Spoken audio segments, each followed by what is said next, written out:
Praise the lord universe shakers family. Passion of Christ, క్రీస్తు శ్రమలు. యేసయ్య పొందిన శ్రమలు, ఆయన మన కోసం గాయపరచబడ్డాడు, ఎన్నో కొరడా దెబ్బలు తిన్నారు, రక్తం కార్చారు, ప్రాణం పెట్టారు.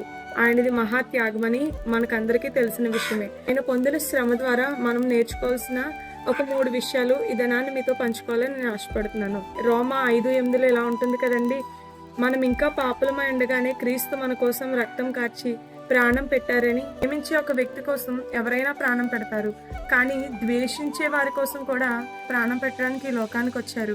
ఆయనలోంచి మనం నేర్చుకోవాల్సిన మొదటి విషయం ఏంటంటే, నిస్వార్థమైన ప్రేమ చూపారు కాబట్టి మనము కూడా నిస్వార్థమైన ప్రేమను అనేకులకు చూపే విధంగా మొదటి విషయంగా మనం నేర్చుకోగలుగుతున్నాం. రెండవదిగా క్షమించే గుణం. తండ్రి, వీరేమి చేస్తున్నారో వీరు ఎరుగరు గనుక వీరిని క్షమించమని ఆయన సిలువలో పలికిన మాట మనల్ని ఎంతగానో బలపరుస్తుంది. ద్వేషించే వారిని క్షమించే మనసుని కలిగిందాం. మూడవదిగా ఓర్పు.